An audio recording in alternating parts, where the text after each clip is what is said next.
মোবারক। আমন্ত্রণ দেশ বাংলায়, সঙ্গে আছি আমি লাবণ্য রহমান। শুরুতেই সংবাদ শিরোনাম। সীসা তৈরির কারখানার বিষাক্ত ধোঁয়া ও ক্ষতিকর রাসায়নিকে ভালুকার হাজার হাজার মানুষ স্বাস্থ্য ঝুঁকিতে, ক্ষয়ক্ষতি নিয়ে আতঙ্কিত ভুক্তভোগীরা। এবং পঞ্চগড়ে মহাসড়কে সড়ক দুর্ঘটনা এড়ানোর পাশাপাশি জানমালের নিরাপত্তা নিশ্চিতে যৌথ বাহিনীর উদ্যোগ, বিশেষ অভিযান শুরু।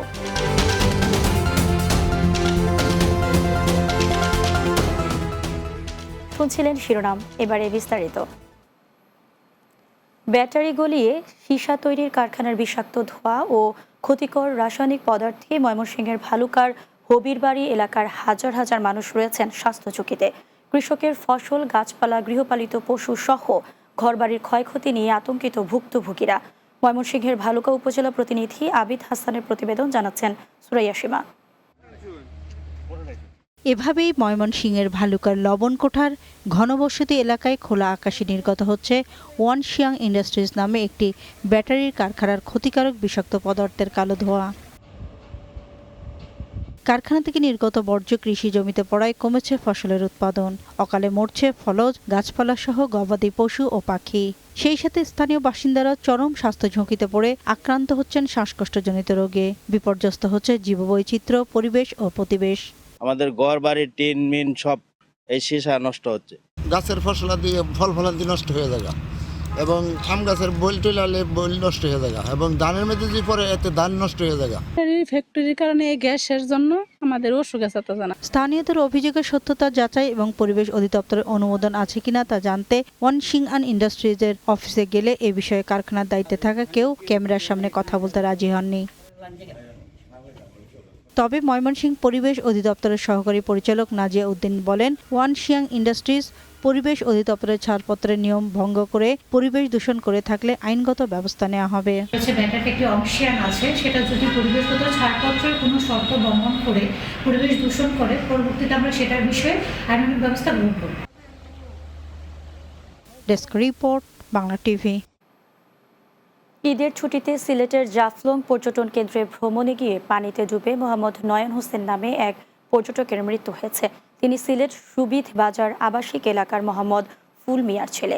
জাফলং 0 পয়েন্ট এলাকা থেকে তার মরদেহ উদ্ধার করা হয়। পুলিশ জানায়, নয়ন মিয়া সহ 13 জন বন্ধু মিলে ঈদের আনন্দ ভাগাভাগি করতে জাফলংয়ে বেড়াতে আসেন। পরে নয়ন সহ কয়েকজন বন্ধু জাফলং 0 পয়েন্টের পানিতে গোসল করতে নামলে এক পর্যায়ে তিনি স্রোতের টানে পানিতে তলিয়ে যান। এরপর তার সাথে থাকা লোকজন এবং স্থানীয় যুবলীরা তার মরদেহ উদ্ধার করে। ঘটনার সত্যতা নিশ্চিত করেছেন জাফলং ট্যুরিস্ট পুলিশের ইনচার্জ মোহাম্মদ সাদাত হোসেন। জানান, আইনি প্রক্রিয়া শেষে নিহতের মরদেহ পরিবারের কাছে হস্তান্তর করা হয়েছে। নড়াইলের লোহাগাড়া উপজেলায় আধিপত্য বিস্তারকে কেন্দ্র করে দুপক্ষের সংঘর্ষে আকবর শেখ নামের এক সাবেক সেনা সদস্য নিহত হয়েছেন। এ ঘটনায় আরও 10 জন আহত হন। উপজেলার লাহুরিয়া ইউনিয়নের পশ্চিমপাড়া গ্রামে এই ঘটনা ঘটে। নিহত আকবর শেখ ওই গ্রামের মেকরেত শেখের ছেলে। বিষয়টি নিশ্চিত করেছেন লোহাগড়া থানা পুলিশের ভারপ্রাপ্ত কর্মকর্তা মোহাম্মদ আশিকুর রহমান। তিনি জানান, বর্তমানে পরিস্থিতি পুলিশের নিয়ন্ত্রণে রয়েছে। এই ঘটনায় আইনি ব্যবস্থা প্রক্রিয়াধীন আছে।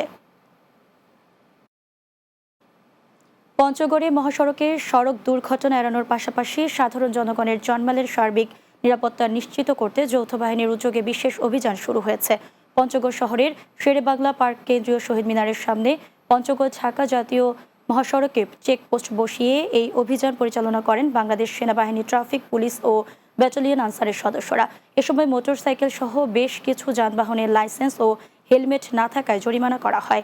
একই সাথে প্রধান সড়কে প্রাইভেট কার, মাইক্রোবাস ও মোটরসাইকেল থামিয়ে চালানো হয় তল্লাশি। এতে উপস্থিত ছিলেন বাংলাদেশ সেনাবাহিনী পঞ্চগড় ক্যাম্পের উপ অধিনায়ক লেফটেন্যান্ট মোহাম্মদ ফরহাদ অর রশিদ, পঞ্চগড় ক্যাম্পের warrant officer Mizanur Rahman, Panchagarh traffic পুলিশের টিএসআই মোশারফ হোসেন, ব্যাটালিয়ন আনসারের ল্যান্স নায়েক সানোয়ার হোসেন, নুরেন্দ্র মোদী ও ট্রাফিক সহ থানা পুলিশের সদস্যরা। দেশ বাংলায় নিচ্ছি বিরতি, ফিরে এসে অন্যান্য সংবাদের সাথে আরও যা থাকছে। রিলে পদ্ধতিতে সরিষা আবাদ পাল্টে দিয়েছে নড়াইলের কৃষি ব্যবস্থা। বাড়তি ফসল উৎপাদন করে লাভবান হচ্ছেন কৃষকরা।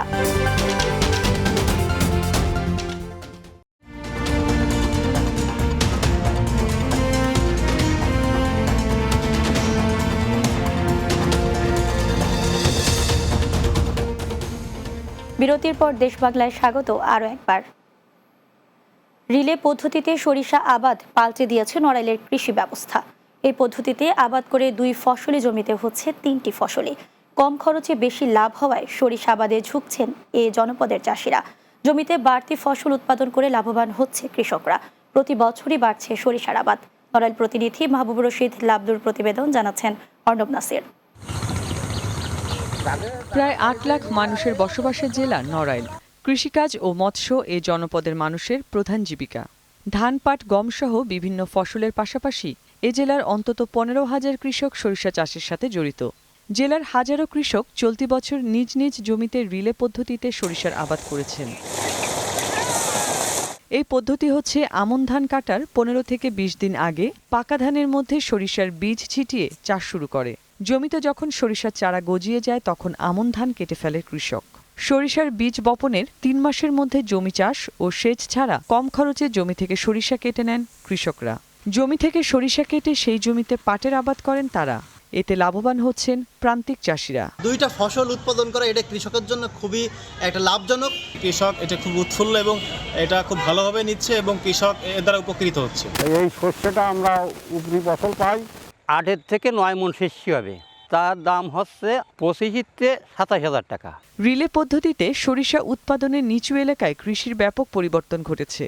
আমন ধানের সাথে সরিষার চাষাবাদ করা হলে যে সকল জমিতে কৃষক 2টি ফসল পেত সেখানে সে সহজে 3টি ফসল পেতে পারে।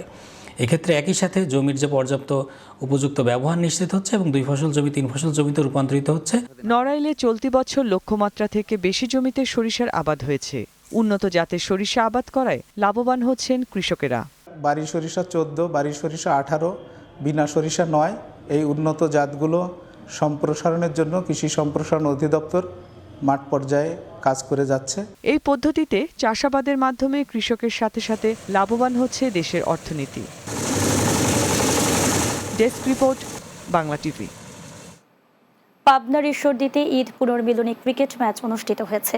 ঈশ্বরদীর বাঘহিল মল্লিকপাড়া বালুর মাঠে এই ক্রিকেট ম্যাচ অনুষ্ঠিত হয়। ঐতিহ্যবাহী বাঘহিল ক্রিকেট অ্যাসোসিয়েশনের পক্ষ থেকে আয়োজিত এই খেলায় গ্রুপ এ এবং গ্রুপ বি অংশগ্রহণ করে। এতে প্রধান অতিথি ঈশ্বরদী উপজেলা প্রেস ক্লাবের সভাপতি তৌহিদ আক্তার পান্না। পরে বিজয়ীদের মাঝে পুরস্কার তুলে দেওয়া হয়। বিশেষ অতিথি ছিলেন বিশিষ্ট সমাজসেবক হাজী আকমল হোসেন, জাতীয় হ্যান্ডবল দলের ক্যাপ্টেন মেহেদি হাসান, ভাষ্যকার আলমগীর হোসেন, আমিরুল ইসলাম ও বিশিষ্ট ব্যবসায়ী আনিসুর রহমান সহ আরও অনেকে। টাঙ্গাইলে ঈদ আনন্দকে আরও একটু বাড়িয়ে দিতে গ্রাম বাংলার ঐতিহ্যবাহী ঘোড়দৌড় প্রতিযোগিতা অনুষ্ঠিত হয়েছে। টাঙ্গাইল সদর উপজেলার দাইনা ইউনিয়নের চিলাবার স্কুল মাঠে প্রতিযোগিতার আয়োজন করা হয়।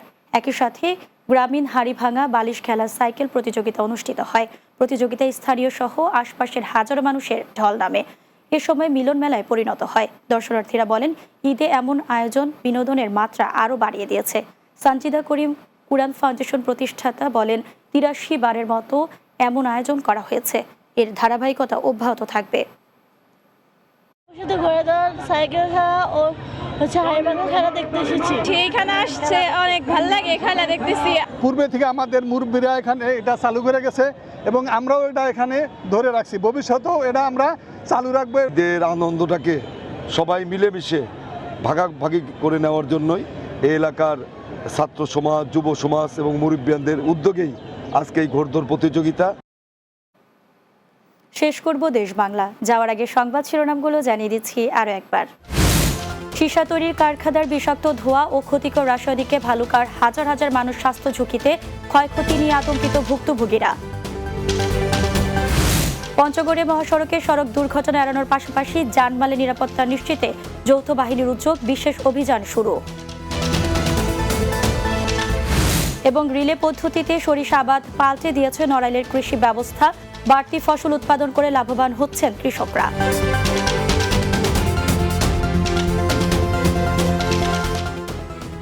এই ছিল দেশ বাংলায়। আমাদের পরবর্তী সংবাদ বিকেল 4টা 30 মিনিটে দিনের বাংলা দেখার আমন্ত্রণ রইল। এতক্ষণ সঙ্গে থাকার জন্য ধন্যবাদ সবাইকে।